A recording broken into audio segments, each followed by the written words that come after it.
when the cosmos, that is Paramatma, is a Nirguna Brahma, we should also, as a reflecting media, we should also be a Nirgunam. That is number one. Number two, when Paramatma is Nirgunam, how he is reflecting Aishwarya, power, strength, and all these things. Number three, so the inert body, that is the Jada Vastu, gets revealed by consciousness. So there is only one consciousness. Okay. There is no two consciousness, reflecting consciousness and reflector consciousness. Is it? Yes, completed. Good question. So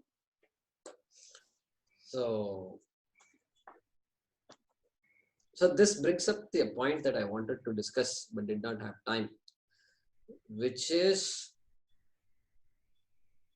the usage of the word reflection. Okay. Pratibhimbam they are saying. But if you use the word reflection, then several questions like this will arise. First question is what? Hey, you are saying there is a source, which is consciousness, and there is a reflecting medium. Is this reflecting medium separate from the source, from consciousness, from Atma? This will be the first question. This should be the question, because in the example of the sunlight being reflected medium is not the sun. The reflected medium is not the light also. And they're all separate things. The reflection also is separate from the reflected medium. So this question should arise. That is the first question. Second question, is the reflected medium independent of Brahma, consciousness? If the answer is no or yes, then you get two independent things, like the sun and the mirror. They're two independent things. So here it can't be like that. And we say, okay, no, reflecting medium is not dependent. I mean, it's not independent of Brahma, and it is Brahma also. Therefore, the so-called sun and the mirror are really the same fundamentally. That question we have to say. Then is the reflecting medium Satyam or Mithya? These questions will arise. So this is why we don't take this word literally, reflection. It is just meant to appreciate the sentiency, insentiency, and Sukshma, the cosmos versus this microcosm, and the manifestation of the consciousness into a sentient being, because that consciousness is manifest here in a way that it can express itself.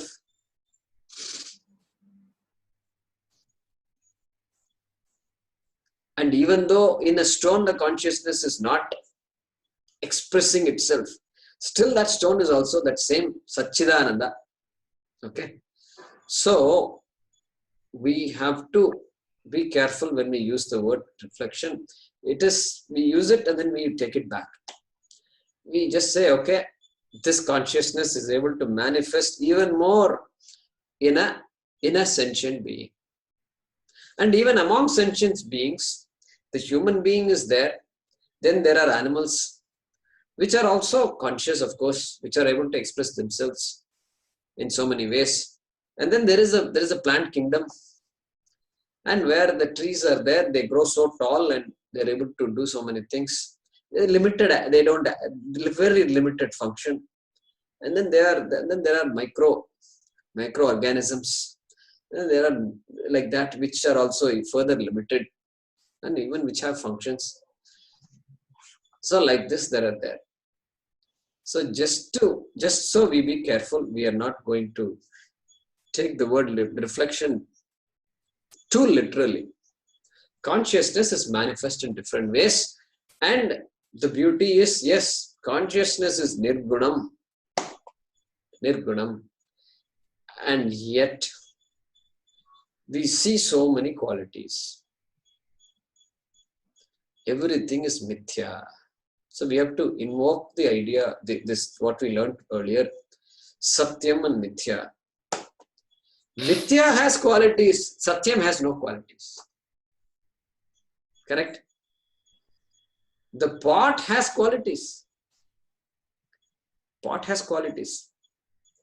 But Satyam, pot has a shape, but clay doesn't have shape.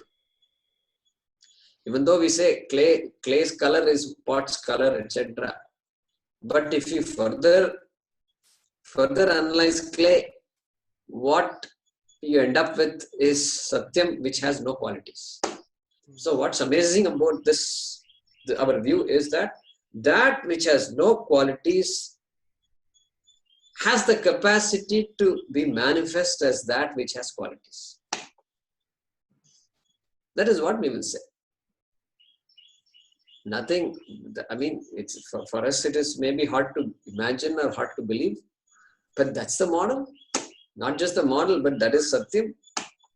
Nirgunam Brahma, Shastram says. So that's the way it is, Venkateshanji. You may not like it, but that's the way it is.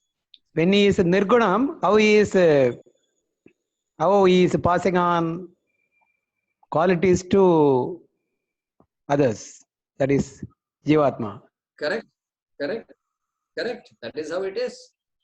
So our idea is based on our idea of the world.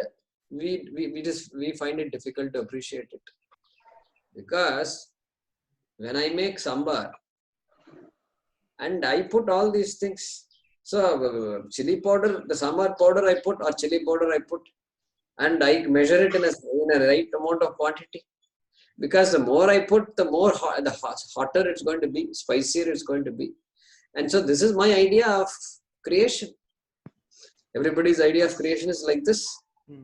So all the raw materials have qualities, and those qualities of course appear in the output, and this is our model stops with that. So welcome to a new model, Venkateshanji, where Nirgunam is appearing as Sagunam. Nirgunam is appearing as Sagunam. Okay, and that's using Sagunam, we are meditating on Nirgunam. Okay, we have not talked about meditation yet, but you cannot meditate on Nirgunam. Because if I ask you, what did you meditate on? Is that on an object or not? If you say, no. Yes, it is an object, what object it is? Is it Ishvara? Is it your Ishtadevata Krishna? Is Rama? Is it your Ishtadevata Ashtabhuja Durga? You will say something. And so need not be. Yeah, need not be. If you say, then fine. Then you can't say meditating on. Yes, you are meditating, and you are in, maybe you can say you are in samadhi, nirvikalpa samadhi, and you are Brahman. Where is the question of meditating on Brahman? Tell me, Venkateshanji. By your argument, you are Brahma, and so you want to meditate on Brahma. You are Brahma. So water is meditating on water. Water can meditate on wave.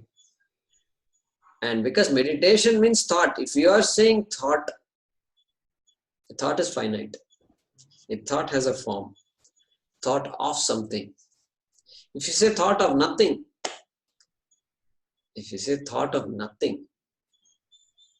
you have to explain to me what thought of nothing is. So something to think about. It's a technical aspect. It's not I don't claim this to be a very obvious thing. But we say that meditating on Brahma means, what will you meditate on? You have to tell me what you will meditate on. Everything is surrendering to the cosmos. Okay. See, now you're changing the language. Now you're saying surrendering to the cosmos. Okay, go ahead and surrender to the cosmos. That is fine. So that is what our Sharanagati Buddhi is there. May you give me the strength to accept what comes. I surrender to you means I accept everything that happens around me as a manifestation of you. So what it is, amazing transformation comes in me because now I won't react. Previously, I used to react all the time, and therefore I am anxious. Every moment I am anxious. What happens next minute, I don't know. I am holding on to so many things, I am anxious. But once I surrender, Sharanagati, then I see order everywhere. I see Ishvara everywhere. The whole Jagat is nothing but a play of Ishvara. And therefore, what happens is within order, I accept order. I am also in order. So there is no need to be anxious about anything. So initially, that is the first step. There is no action. Anxiety. There is no action, only Kainkarya. There is no action, only appreciation. There is no action. Yeah. So only good. Pleasing of that. Correct. So there is Kainkarya. Only when there is action, there is anxiety. Yeah. So fair enough. So that is the in the Dvaita. If we continue to be in this idea of Dvaita, if I continue to look at Ishvara as separate from me, everything you said is correct. Correct? No, I didn't separate. I said cosmos. I didn't separate. Good. I surrendered to cosmos, only one, and that's all. And I am whatever the work that I do is not an action, but it is the appreciation of the manifestation of Him. Whenever I go around the temple. Whenever I touch something, I touch Him. Whenever I speak something, I speak Him. It is a manifestation of Him as a Kainkarya. I may be doing some work, watching TV or something. Perfect. So there is only one. Here also only one. The Dvaita also, it is one only. Okay. That is fine. Sorry, I hope I have not disturbed. No, that is good. So we are saying what we need to say one statement here. That is correct. If I say I surrender to you, the Dvaita Buddhi is there. Please understand this very well. We don't need to analyze it now. But if I say I surrender to you, the Dvaita Buddhi is there. The surrender is important. Dvaita Buddhi is important. Only we all have Dvaita Buddhi. We are trying to appreciate Advaita here. Advaita Buddhi. So through Dvaita Buddhi only, we are going to appreciate Advaita. So as long as the Dvaita Buddhi is there, I have no choice but to treat Ishvara as this order. And yeah, for now I think of myself as separate from you. Therefore, I surrender to you. Once you know that there is no difference between you and Ishvara, then the chapter is over. Chapter is over. There is no more surrender, there is no more namaskara and all. Whether Ishvara can come and do namaskara to you. And you both can have a nice conversation. Ha ha ha ha. What a joke this life was. Like this, you can have a conversation. Krishna can't touch you because you are Krishna. Correct? So until then, this Kainkaryam, Sharanagati Buddhi, all that is important. Correct? Until then. So this, so the mind gains that capacity by sublating the ego. Right now, my ego is big, and I think I am this and I am that, and I've given myself a particular status that really doesn't belong to me. So that Sharanagati Buddhi is wonderful. It just deflates that, and it allows this Advaita Buddhi to rise up. So Swamiji used to say, bring Ishvara in your life. Bring Ishvara in your life. So this is the great way to bring Ishvara in our life.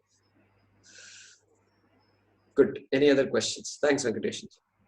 So now temples, you would have seen Shiva is half Parvati and half Shiva. And Lakshmi is in Vishnu. Lakshmi is symbolic of all the Aishwarya, all the power, all the vitality and everything. And the Perumal is Nirguna. So symbolically they are keeping it like this. Correct. Okay. You have to show something, and so that non-separateness is shown by those things. Yeah. Lakshmi, Vishnu, oneness, and Ardhanarishwara, half. She is the element of action. He is the Nirguna. Okay. I saw in one of the dances, actually it was in Houston, presentation by a group who's Dhananjayan. Yeah, Dhananjayan is the name. It came to me now. And Dhananjayan. The last show was he acted as Ardhanarishwara. It was just brilliant. And he's dressed up. The way they dressed him up is, to dress up, half, one half is Shiva.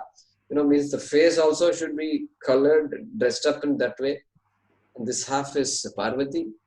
And body, dress also. Here there is some kind of male dress. And here there is a sari that is draping down. And there's a lot of room for creativity here. And brilliant.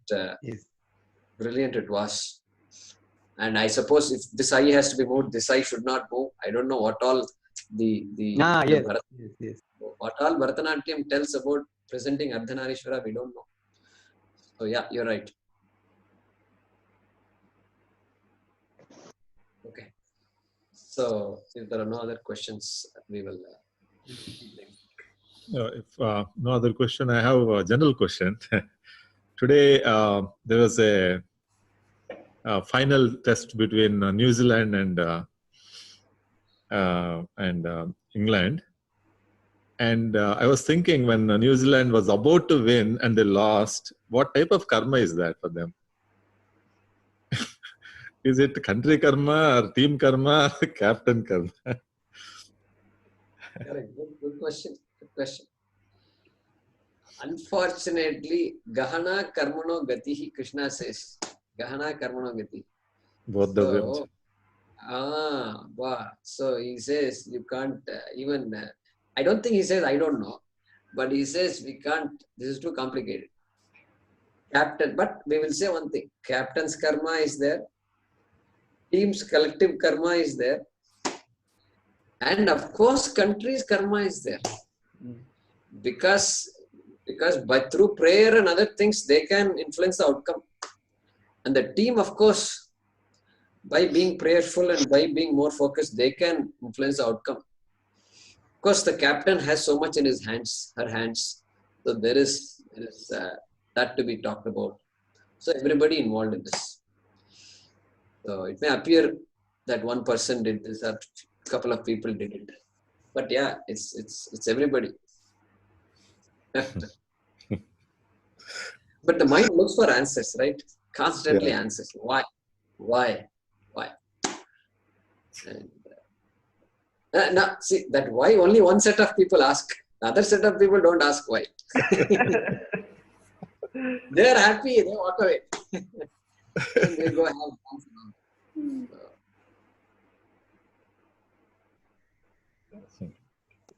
So it is a vote against Brexit. So UK cannot exit. UK can only include. UK can only include. Vote against Brexit. Okay. Interesting. One other observation is that when you said, I cannot see the cell phone, suddenly the light came up on that. Okay, so the reflected consciousness I could see there. So you didn't see, you're actually showing us the picture, the cell phone, that you're not able to see that in the background of all the light, but actually it suddenly came up with the light. So which is basically the reflected consciousness there. So, and it's suddenly it came up. So I was just observing that. Correct. Correct. Yeah. Yeah, that's very interesting. The fact is true. Black color absorbs heat and light. Means it reflects less. You won't say it doesn't reflect. I suppose it reflects some small fraction of whatever comes. So but if there is an absolutely dark, that's what the black hole. A black hole like black object is there, then not a single ray of light will come to your eyes. If that is the case, and if the other parts are reflecting light, then you will see a vacuum here. You will see no light, which means it will appear dark to you. Correct, Hem? Am I correct? Yeah, that's right. That's right. So therefore, I mean, you saw a reflection because there is a little surface. There is a plastic surface coating. Of course, glass also reflects. So you can see the reflection, right? Yeah. So things happen. But even if there is no reflection, you will still be able to identify this. And so very interesting, something to think about. But there is some light reflecting from some parts of the thing, and therefore the mind just puts everything together and says that's a cell phone. So it very, very confidently makes that. So in other words, the mind is actually able to see is based on the reflected consciousness, right, from the witness. Is that right?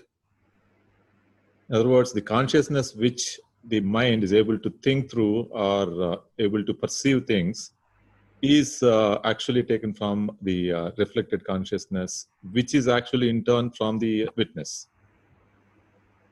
Is that right? Yeah, so there is no such thing as witness as separate from the mind. The mind, yes, the mind has the capacity to manifest consciousness, reflect consciousness, if you will. And that capacity is thought, thinking, etc. All those attributes the mind gets. The mind gets, yeah. So it does come from consciousness only. Because nothing is separate from consciousness also. Okay. So therefore, that witness, you are using the word witness for that Satchidananda Atma, which is manifest in this mind, which is able to make all these perceptions. Correct. But a mistake is being made. Yeah. With all these wonderful functions, what happens? A mistake is being made that I take myself to be that mind. I take myself to be this body. Correct? Yeah. That is a mistake. And that is how also knower and known also exists. Right? Otherwise, the known is gone Correct. at the moment. Yeah. I have a Correct. question. So exactly. The Sukshma, you said Yeah, go ahead. sentience is there because of Sukshma Sharira being present in that particular entity. So, for example, the Sukshma Sharira that is there in a human being reflects more strongly if we take it like that. And then the Sukshma Sharira that is present in animals, maybe it has a little bit of like dirt on it, or maybe the surface is not very reflective. And as we go less and less, suppose we come to a rock, is there any Sukshma Sharira, or is that Sukshma Sharira completely destroyed in that? Like if we take the reflecting medium as being clean and then getting dirtier and dirtier, and that's why we are not seeing the full manifestation of the consciousness as we progress, like the sentiency wise.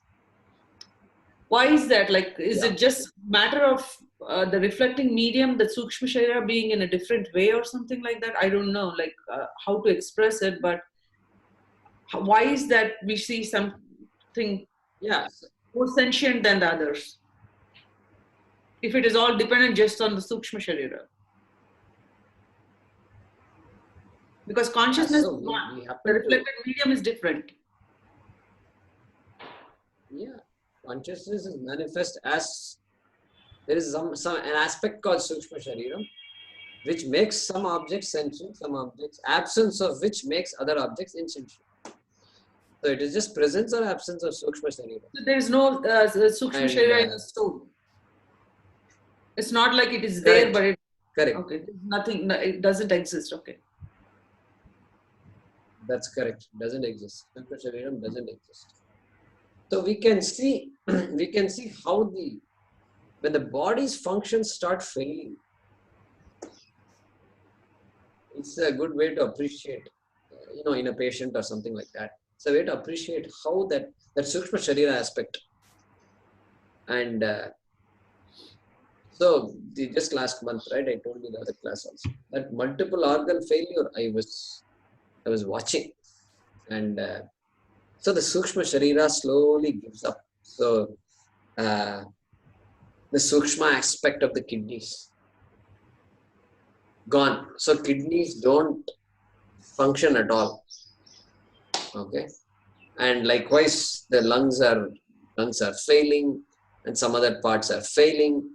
And the lung needs a physical organ called the lung, and it needs an appropriate Sukshma Sharira to do the function. And that function starts failing. You can see it failing. I'm sure doctors, for you, it's all daily, on a daily basis, you see these things. But for somebody like us, you can see that failing. And then you begin to appreciate the Sukshma Sharira. So that Sukshma Shariram, I'm not dividing the Sukshma Shariram into so many pieces, but if you look at it as collectively, then the ability of the Sukshma Sharira to make the lung work is not there. Because Sukshma Sharira is complicated. It's complicated, it's very sophisticated. So that aspect, it loses that capacity. So then the kidneys stop functioning. And then the doctor says 1 hour. And God, how confident they are. That is another thing I noticed this time.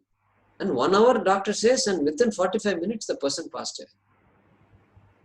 I don't know, Mohini ji. This is the first time I heard this from the doctor, and if you see that there are certain things, vital things that if they are deteriorating, you can kind of estimate how much time you have. Yes, I mean, like when your vital organs are gone, there's not much, like your lung or heart is affected already. Kidneys, you still have time, but lungs or heart, depending on what exactly is causing that organ to fail, you can have an estimate here. Correct. They have so much in their mind. They kind of know what are Yes, needed. you can judge and get an estimate. Yes. No. If everything is function fine, but the kidney function is failing, they can do dialysis, and then some of the things you can keep them alive for some time, but like heart also, like even if you lose like some percentage of the function, you can still have it if it's like 10%, 20%. No.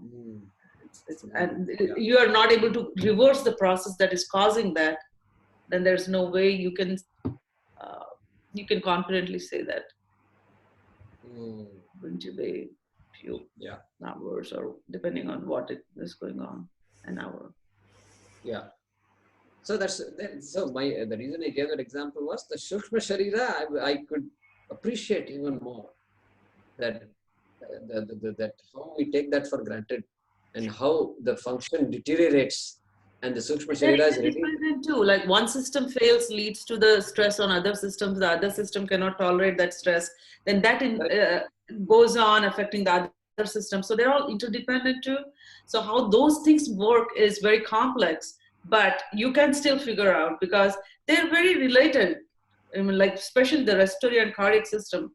Once they are there, the brain will, you'll at least have brain, right? If not, the heart will stop. Cardiorespiratory arrest or brain failure, you have brain dead. One or the other. So, Sukshma Shariram is what differentiates sentient and insentient, just to summarize the discussion. And therefore, the question comes, therefore, what is the difference between these two? The non-difference is with respect to consciousness.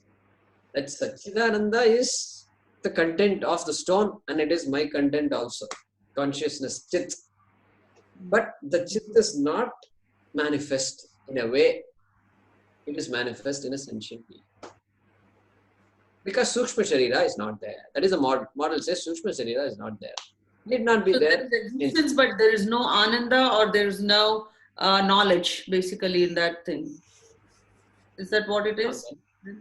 Then you are talking about experience. Able to experience ananda. Okay? Oh, okay. So that ability to experience is not there. No, but you said like in a stone also, stone is also Satchitananda, right? Brahman is Satchidananda, yes, no doubt about that. But you are asking, if you say, can it experience happiness, if you say, then you are talking about the type of experiences human beings have. So stone will not experience anything because it's not a living being. But I think that's a good word. You just used living being. That's what I was thinking. So living plus being would differentiate these two things. No, but when everything is Brahman, my question was, everything is Brahman is like, why doesn't it manifest? What causes it? One reason from what discussion we had today was Sukshma Sharira being present or absent. Is there something more to there that I need to understand or something? I don't know. I got only one aspect of it, is the Sukshma Sharira being a reflecting medium. Consciousness is there everywhere, but the Sukshma Sharira might not be there to make it manifest. Is that correct? Or Sukshma Sharira is an entity which need not be there. Which need not be there in every so-called distinct object that you are looking at. Thulam is there, but Sukshmam is not there. Why? In a dead body, there is no Sukshma. Why talk about a stone? True. So therefore, the dead body doesn't respond. It responds exactly like an insentient being which still has all this, the body that has just passed away, will still go through the normal processes of, I don't know what, decay, whatever word you want to use, right? So all those processes are happening, but the Sukshma is not there.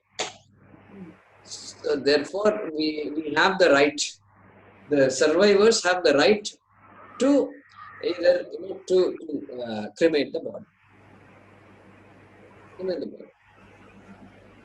Because Sukshma is not there. If Sukshma is there, then what? Then the process is complicated. Person doesn't respond, but Sukshma is there. Then what do you do? Coma, like you're talking about coma, coma-like situation, comatose condition, and then that's why that's a different issue, right? Yeah, their functions, some of the functions will still be going on. Yes.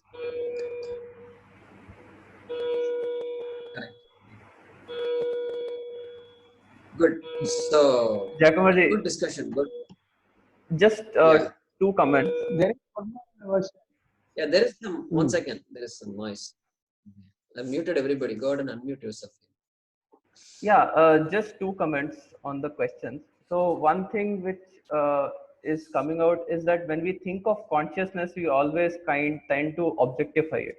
Like when we ask questions, all of these questions have this underlying. It seems they have this underlying theme that we have objectified consciousness. Like it's a thing which shines through us, right? The second thing is that we sort of tend to confuse consciousness and awareness. They are two different things. We are aware right now, but that is not what consciousness is. So just two comments which I wanted to say. Yeah. So yes. So we need to be careful here that the consciousness we're talking about. Start using this word too often. We try to look for consciousness. How will consciousness be? Yeah. Where is consciousness located in my body? These ideas we might get. So that consciousness which makes us aware, this awareness. So normally, sometimes consciousness and awareness are used synonymously also. Because that awareness is important. We have to be aware of the awareness. Okay. Means we have to be aware enough to say that I am aware, correct? Yeah. So that self-awareness is there. Yes, I am aware. So that's an important revelation actually, and which we take for granted. And it's that awareness that sustains everything. When I say book is, that isness is what sustains the book, really speaking. Yeah.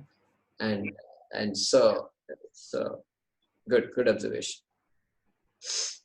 We will get to that. If you use English, then it should be, the consciousness is awareness only, right? If you are using English, if you use Sanskrit, of course, it would be different, but I think it is understood as that awareness. Because if I am ending at the edge of my nose, because my awareness is up to that, right?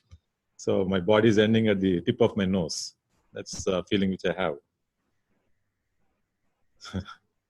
So all this, when I lift my hand, that is my awareness. So it is actually coming from the same quote unquote consciousness, which is nothing but the awareness. Yeah, so I don't distinguish awareness and consciousness. Yeah. Swamiji has never distinguished. Means awareness is the perfect word. We don't. Consciousness is used because that is. I am conscious of. I am aware of. Both are synonymous. I use it synonymously. Okay. So because I am consciousness, you can't look for consciousness out there. It's not an object out there. And so we're trying to put the pieces together. Yeah. So I meant awareness in the sense that, during the waking stage, what that experience of observing everything. So that is what we usually call awareness. So I was distinguishing between that and what we are calling as consciousness. Correct. So that awareness, the process of being aware of things, which happens in the waking state, and which doesn't happen in deep sleep for sure. Correct. Yeah, if you refer to that as awareness, then. But there is awareness That's an even experience. in deep state, isn't it, Jayakumar ji? Even in deep sleep state, we have the awareness, but it is recognized later that I was fully asleep. Awareness will never go away. Even in the dream state, the awareness is there, right? Yeah, so James' definition is different. He's talking about when you're consciously aware of something. Just in the Jagrat. He's calling that as awareness. Okay, I see. Only in the Jagrat. Correct. Okay. Even in the dream state. So we'll conclude now. Even the dream state and the waking state combined together, you are aware of something. So that's what I'm calling as awareness. That's what I was referring to. Correct. Something that there is still awareness in something deep that and dream state. Yeah, so it's just terminology. James' definition of awareness is you can say, yeah, you can speak about it. Okay.